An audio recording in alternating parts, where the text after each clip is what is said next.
Hello दोस्तों, नमस्कार। हर हर महादेव। कैसे हैं आप सभी? उम्मीद है खुश होंगे, स्वस्थ होंगे, अपना ख्याल रख रहे होंगे, खुद को हील एंड पॉजिटिव कर रहे होंगे। बहुत बहुत स्वागत करती हूं आप सभी का एक बार फिर से हमारे इस चैनल पर।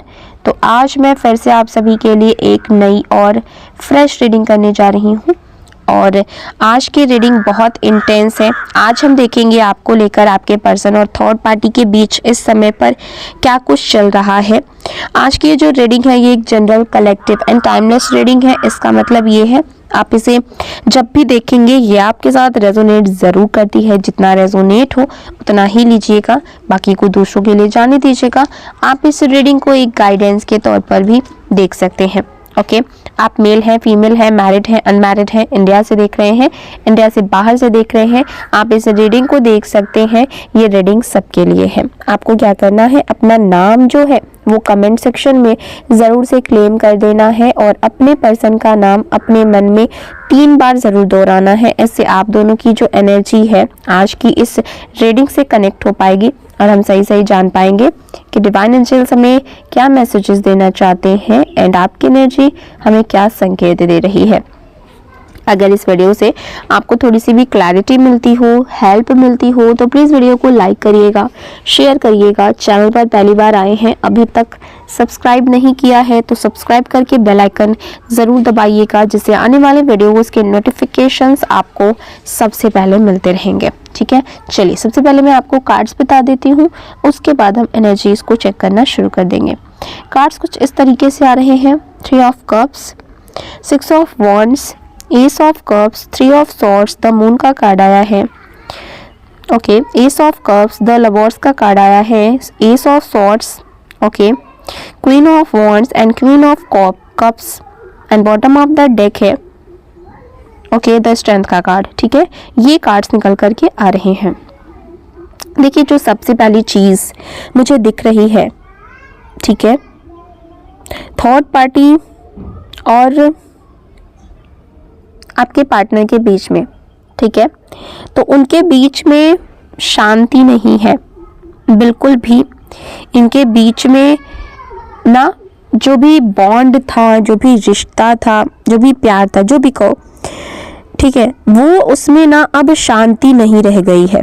रिश्तों में तनाव है, बहुत सारी गलतफहमियां हैं और सीक्रेट्स इन दोनों के बीच में बहुत ज़्यादा है। ठीक है, और सबसे ज़्यादा यहाँ पर अगर इन दोनों के बीच में देखिए लड़ाइयाँ, गलतफहमियाँ सब कुछ है, लेकिन सबसे जो ज़्यादा है वो आपका नाम है। इन दोनों के रिश्ते में आप अभी भी एग्जिस्ट कर रहे हैं। भले ही आप अपने पार्टनर से दूर हों, आप दोनों के बीच में प्रॉब्लम्स चल रही हों, गलतफहमियाँ हों, लड़ाई झगड़े हों, या फिर ना आप दोनों का नो कॉन्टैक्ट सिचुएशन हो, ठीक है, बट ये सारी चीज़ें तो हैं, लेकिन थर्ड पार्टी और आपके पार्टनर के बीच में बार बार आपके नाम लिया जाता है, आपके बारे में यहाँ पर बातें जो है वो होती रहती है लगातार। आपको लेकर के बहस होता है, आपको लेकर के शक होता है, आपको लेकर के इल्ज़ाम लगाए जाते हैं। मतलब यहाँ पर इन दोनों के बीच में आप एग्जिस्ट करते हैं। थर्ड पार्टी को ऐसा महसूस हो रहा है कि उनके रिश्ते की जो भी टूटन है, जो भी इनके रिश्ते में प्रॉब्लम्स आ रही हैं, जो इनका रिश्ता टूट रहा है, उसकी वजह आप है। आपकी ही वजह से इनका जो रिश्ता है वो टूट रहा है। ओके, उन्हें लगता है कि अगर ये व्यक्ति उसके ज़िंदगी में नहीं होता तो सब कुछ ठीक होता, लेकिन सच इतना सिंपल तो है नहीं। देखिए, आपके पर्सन का दिल इस समय पर कहीं और है। यहाँ पर साफ तौर पर दिख रहा है कि आपके पर्सन का इमोशनल कनेक्शन आपसे बहुत गहराई से जुड़ा हुआ है और ये कनेक्शन आपका सोल लेवल कनेक्शन है। थर्ड पार्टी ये महसूस कर रही है कि मैं उसके साथ हूँ, लेकिन उसका दिल मेरे साथ नहीं है, उसका दिल कहीं और ही है।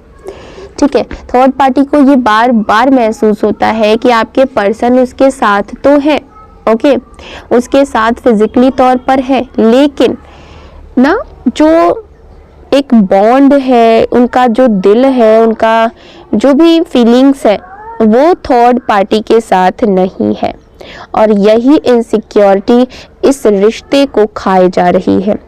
देखिए, अब बातें छुप नहीं रही हैं, जो भी बातें ये छुपा रहे थे वो अब बातें छुपी नहीं रही हैं। पहले आपके पर्सन चीज़ें मैनेज कर रहे थे, ठीक है, सच को छुपा रहे थे, बातों को घुमा रहे थे, ताकि थर्ड पार्टी जो है उसका शक यकीन में ना बदले।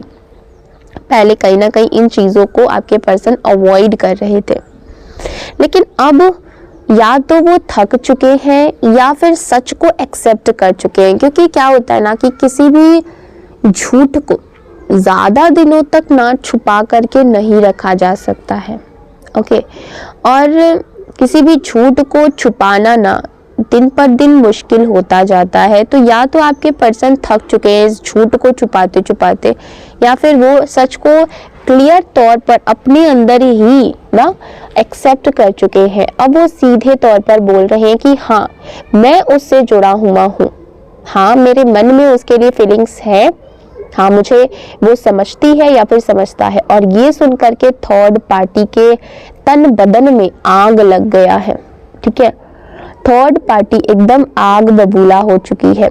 यहाँ पर कंपैरिजन हो रहा है, ठीक है, थर्ड पार्टी ना कंट्रोल करना चाहती है, आपके पर्सन को अपने अकॉर्डिंग चलाना चाहती है, अपने हिसाब से बदलना चाहती है, उनकी कमियां गिनाती है। लेकिन आपने उन्हें जैसे वो है वो आप उन्हें वैसे ही एक्सेप्ट किया है। आप उन्हें अपने अकॉर्डिंग नहीं चलाना चाहते हैं, वो जैसे हैं उसी तरीके से आपने अपने पार्टनर को एक्सेप्ट किया है। और यही फ़र्क है आपके पर्सन को आपके साथ ना, यही फ़र्क है आप दोनों में। और आपके जो पर्सन है आपके साथ एक वार्म महसूस करते हैं, एक्सेप्टेंस, इमोशनल सेफ्टी एंड जो फीलिंग वो आपके साथ महसूस करते हैं वो थर्ड पार्टी के साथ उनको बिल्कुल भी नहीं आता है। थर्ड पार्टी के साथ वो तनाव में रहते हैं, इनसिक्योरिटी में है, चिड़चिड़ापन इन दोनों के बीच में बहुत ज़्यादा है। जब भी कोई बात थर्ड पार्टी बोलती है आपके पर्सन को चिड़चिड़ाहट होती है, बार बार पुरानी बातें थर्ड पार्टी निकाल करके लाती है, जिससे आपके पर्सन बहुत ज़्यादा इरिटेट हो जाते हैं और आपके पर्सन को ये चीज़ें अच्छी नहीं लगती हैं। देखिए, आपके पर्सन इमोशनली वहाँ से बिल्कुल ही अब विथड्रॉ हो रहे हैं, ठीक है। हो सकता है कि बाहर से ये रिश्ता चलता हुआ दिख रहा हो, ऐसा लग रहा हो कि ये बहुत ही स्मूथली चल रहा है, इन दोनों के बीच में कोई प्रॉब्लम्स नहीं है, सब कुछ बहुत ठीक है, ठीक है, लोगों को ये सब बहुत ही नॉर्मल लगे देखने में। लेकिन अंदर से डिसैटिस्फैक्शन इस रिश्ते में बहुत ज़्यादा है। थर्ड पार्टी को नेग्लेक्ट फील हो रहा है कि उसको इग्नोर किया जा रहा है, उसको नज़रअंदाज किया जा रहा है। और जब इंसान ना इनसिक्योर होता है तो वो लड़ाई करता है, बार बार वही टॉपिक उठाता है और आपका नाम खींचता है। और सबसे इंटरेस्टिंग बात यहाँ पर ये भी सुन लीजिए, आपके पर्सन की एनर्जी आपकी तरफ है, लेकिन थर्ड पार्टी की एनर्जी आप पर और भी ज़्यादा फोकस्ड है, ठीक है। थर्ड पार्टी ना आपके पर्सन से भी ज़्यादा आपके बारे में सोचती है, 24 घंटे वो आपके बारे में सोचती रहती है, आपके बारे में बातें करती रहती है, आपके बारे में ये इन्वेस्टिगेशन भी करती रहती है, ठीक है। किसी से पता भी लगाती है आपके बारे में ना, लोगों से पूछताछ भी करती है, आप क्या कर रहे हैं, कैसे कर रहे हैं, कहाँ जा रहे हैं, किस तरीके से रह रहे हैं, हर चीज़ें ये आपके बारे में पता करती है एंड कंपैरिजन भी करती है। और ये आपसे कहीं ना कहीं ऑब्सेस्ड हो चुकी है पूरी तरीके से। जितना आपका पर्सन आपको याद नहीं कर रहा, उससे कहीं ज़्यादा थर्ड पार्टी आपको याद कर रही है। ये बहुत अजीब बात है, लेकिन हाँ, थर्ड पार्टी आपके पर्सन से भी ज़्यादा आपको याद कर रही है। आप उसके ना दिल दिमाग में बिल्कुल ही बैठ चुके हैं और वो चाह करके भी आपको अपने दिमाग से निकाल नहीं पा रही है, ठीक है। Emotional state of third party हम ये भी जान लेते हैं, इस समय पर उसके अंदर इनसिक्योरिटी बहुत हाई है, फियर ऑफ अबैंडनमेंट है एंड जेलसी इंटेंस उसके अंदर बहुत ज़्यादा है आपको लेकर के। कंट्रोल स्लिपिंग उसको बहुत ज़्यादा है, उसे लगता है कि वो मुझे छोड़ करके उसके पास चला जाएगा और ये डर उसे अनस्टेबल कर रहा है, उसके जीवन में परेशानियां डाल रहा है। कहीं ना कहीं यही चीज़ इसके रिश्ते में इसको ना खराब कर रहा है, रिश्ते में इंटीमेसी भी अफेक्टेड है, पीस खत्म हो चुका है। ये रिश्ता अब कार्मिक फेज में है, खिंचातानी इतनी हुई कि रस्सी कमजोर हो चुकी है और अब जबरदस्ती होती है, रिश्ते टूटते हैं। ठीक है, जब जबरदस्ती होती है तो रिश्ते ऑब्वियसली टूटते हैं। चुनाव की घड़ी आएगी और थर्ड पार्टी को महसूस हो रहा है कि चुनाव शायद उसके पक्ष में नहीं होगा। आप बहुत ज़्यादा ओवर थिंकिंग कर रहे हैं, आपके लिए एडवाइस है, आप ओवर थिंकिंग मत करें, रातों की नींद खराब मत करें। व्हाट इफ, क्यों, कब, कैसे, ये आपको मेंटली एग्जॉस्ट कर रहा है। सब कुछ यूनिवर्स पर छोड़ दीजिए और उन पर, उनके फैसलों पर भरोसा करिए। आज की रीडिंग में बस इतना ही, मिलते हैं अगली रीडिंग में, तब तक के लिए अपना ख्याल रखिएगा। Bye bye, take care.